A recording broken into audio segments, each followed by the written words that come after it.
Ursinho.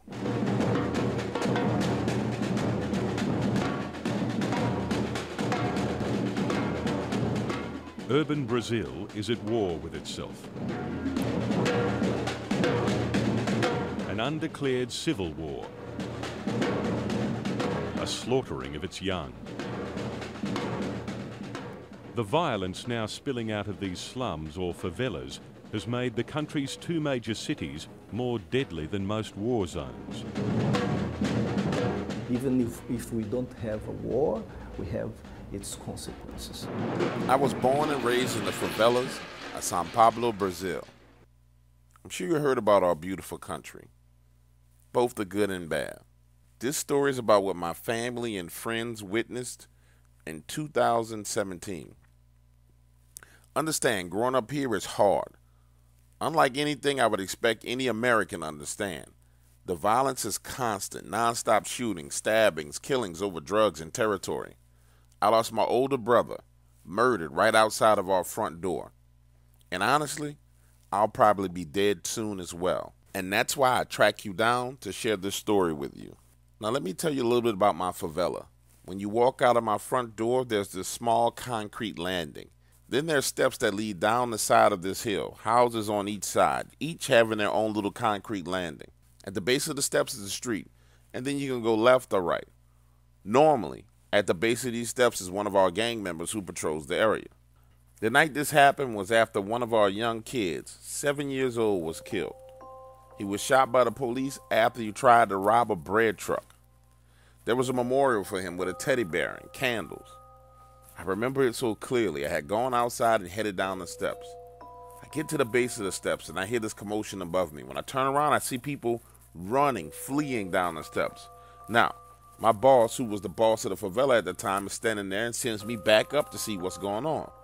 When I get halfway up the steps, I see this teddy bear. The same teddy bear that was at the memorial, walking like someone is moving it. You know how a kid plays with a teddy bear, holding it in his arms, moving it, making it walk? This thing floats up in the air, then back down again. Then it starts coming down the stairs. Imagine for a moment, people are everywhere looking at this. And my boss comes up walking right behind me. He tells me to run and get the witch doctor, Donan. Now, while I'm running down the steps to get to his house, I can hear people screaming again. I get to Donan's front door, out of breath. And before I can knock, he opens it and says, "I know, young man, I can feel it." Donan grabs a chicken from the front of his house, and we walk back over to where the teddy bear was. And I need to emphasize to you, we walk slowly back over to where this teddy bear was. When we get to the base of the steps, my boss hands him a handful of money.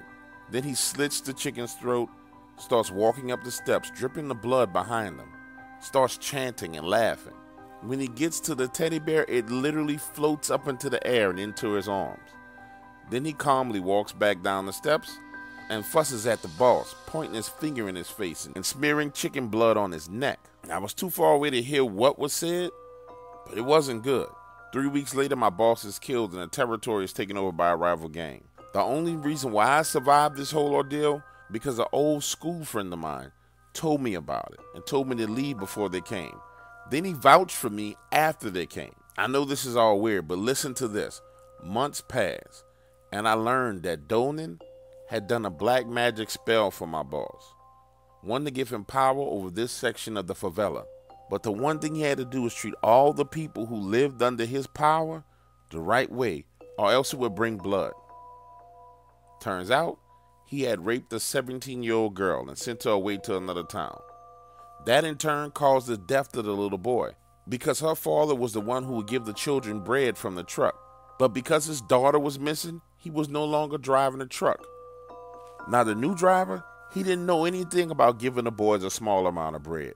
So they robbed him twice. The first time they got away with it, the second time he told the police. When he returned the third time and they attempted to rob him, 5 boys, no older than 12 years old, got into a shootout with the police. And that's how the 7-year-old died.